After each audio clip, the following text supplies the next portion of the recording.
You're staring at your phone. Why am I... You've typed the message 3 times, deleted it 3 times, because you Oh, already no, know sending it is going to push them further away. Not sending it Oh is no, going to eat what you is alive. this? So you just sit there, stuck, somewhere between desperate and exhausted, wondering what happened to the person who made everything feel Hi, you look so great easy today. in the beginning. Thanks. Hi. And then the thought creeps in, the one you won't say out loud. Is it me? Am I too much? Am I the problem here? Here's what the internet will tell you. Calm down. Need less. Stop being so intense. And here's what I'm going to tell you. That's the most damaging advice anyone in your situation could ever receive.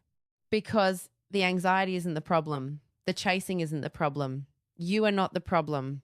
What's actually happening in your relationship runs a lot deeper than that. It has a name. It has a science.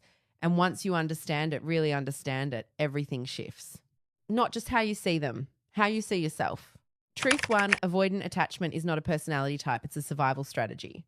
Here's what most people think avoidant means. Cold, selfish, emotionally unavailable, commitment phobic. Someone who just doesn't want to be close. That's not what it is. Avoidant attachment develops in childhood when a person learns through repeated experience, not conscious choice, that expressing emotional need leads to discomfort, dismissal, or withdrawal from the people they depended on. So they adapted. They learnt to suppress those needs. To be self-sufficient, to keep emotional distance as a form of protection, because closeness for them carried a cost.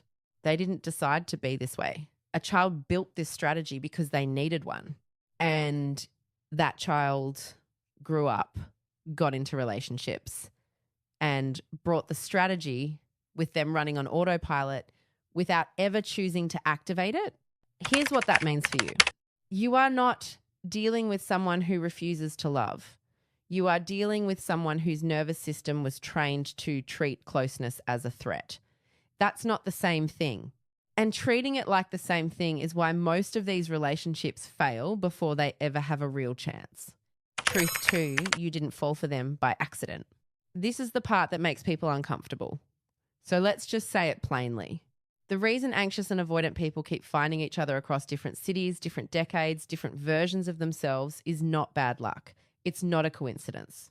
It's nervous system recognition. Research into the anxious-avoidant dynamic shows that the attraction between these two types is rooted in something neither person is consciously choosing. What The a anxious beautiful partner is day. drawn to the Come, avoidance sit with me. steadiness, their I'd love to. independence, Thanks for their the invite. apparent lack of drama. It's so Early in the relationship, that reads as security. What it actually is distance. And distance, for someone who grew up with inconsistent love, feels familiar. Familiar gets read by the nervous system as safe. Meanwhile, the avoidant partner is drawn to someone willing to do the emotional labor of pursuing connection. That allows them to experience intimacy without having to initiate vulnerability, which is the exact thing their nervous system has been trained to avoid. Each of you is offering the other what their earliest relational blueprint was built around. Real world example. A woman described her relationship like this. He was the first person I'd ever dated who didn't need anything from me. It felt like breathing room. Like finally, 6 months in, she realized she was doing all the emotional work, initiating every difficult conversation, managing both of their feelings. The breathing room had become a one-person operation. Here's what that means for you. The initial attraction is real. The chemistry is real.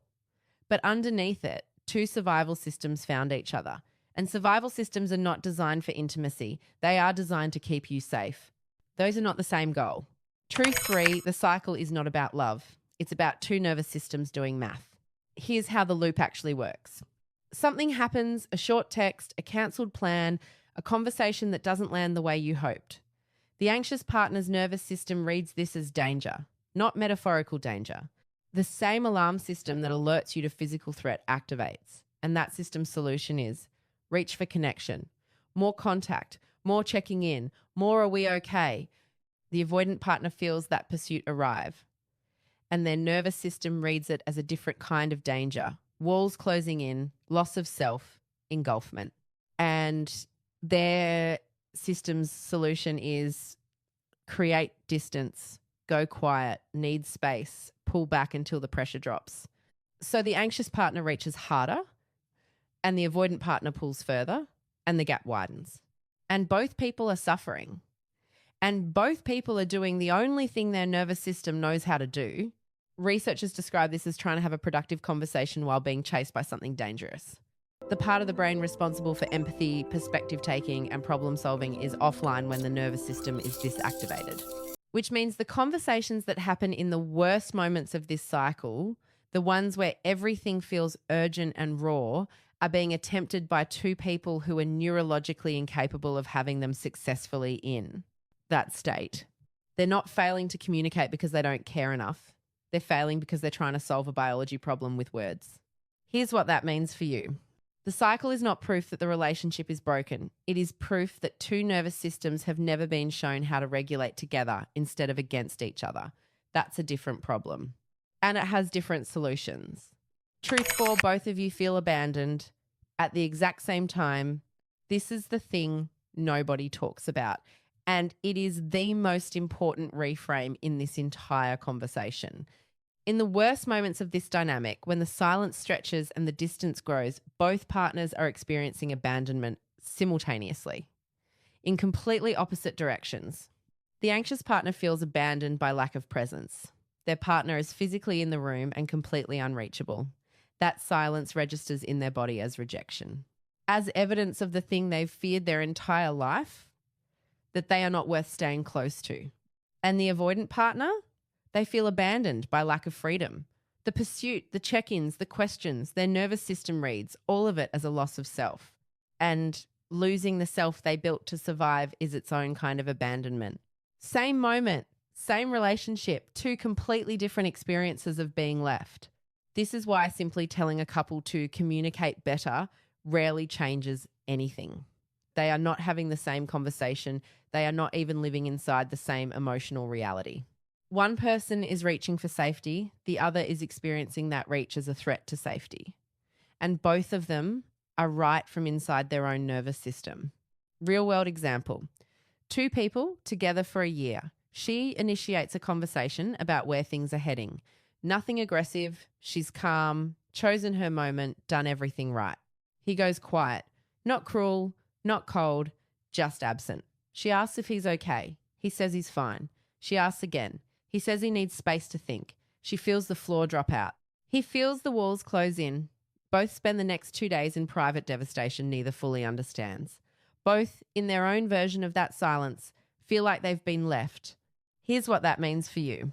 The problem was never that one of you loved too much and the other loved too little. The problem is that neither of you has felt safe. And you've been responding to that unsafety in ways that make the other person feel more unsafe. That's the actual loop. Not a love problem, a safety problem. Truth 5, the avoidant person in your life may not be receiving your love clearly. This one hit differently when the research came out. A 2024 study found that people high in attachment avoidance don't just struggle with their partner's negative emotions, they also inaccurately perceive their partner's positive emotions. They underestimate warmth, they underestimate affection. The love being sent is not landing at full signal. Think about what that means. The avoidant partner is not sitting inside a relationship where someone clearly adores them and choosing to reject that love.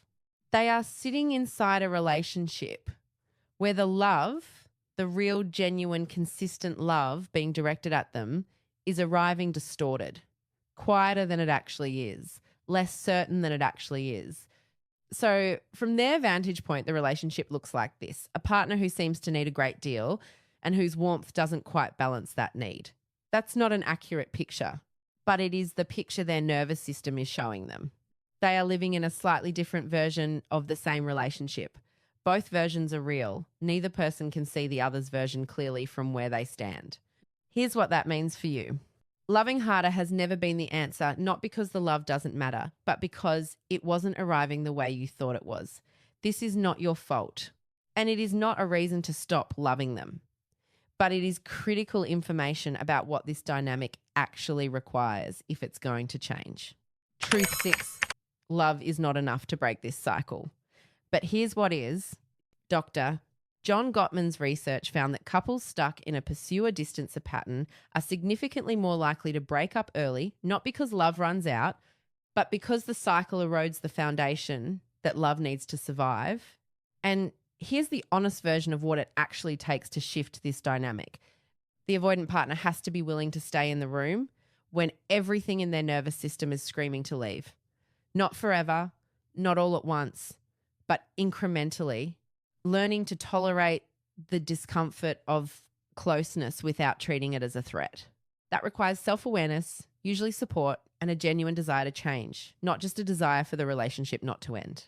The anxious partner has to be willing to stop reaching when everything in them says hold on tighter, to develop enough internal stability that their sense of safety stops depending entirely on the other person's proximity.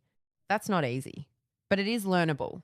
If both of those things are happening, if both people are doing that work, this dynamic can shift. People do move toward more secure attachment. The nervous system is not a life sentence, but if only one person is reading the books, going to therapy, and trying to communicate better, that imbalance is its own answer. Clinical psychologist Dr. Lindsay Gibson said it plainly. If you've been having the same argument for years and no growth is happening, that's not a communication problem. That's a fundamental question about willingness. Here's what that means for you. The question was never whether you love each other. That was never really in doubt. The question is whether both of you are willing to get honest about what's actually happening between you and do something different with that honesty. Here's what every one of these truths has in common. None of them are about fault. All of them are about pattern.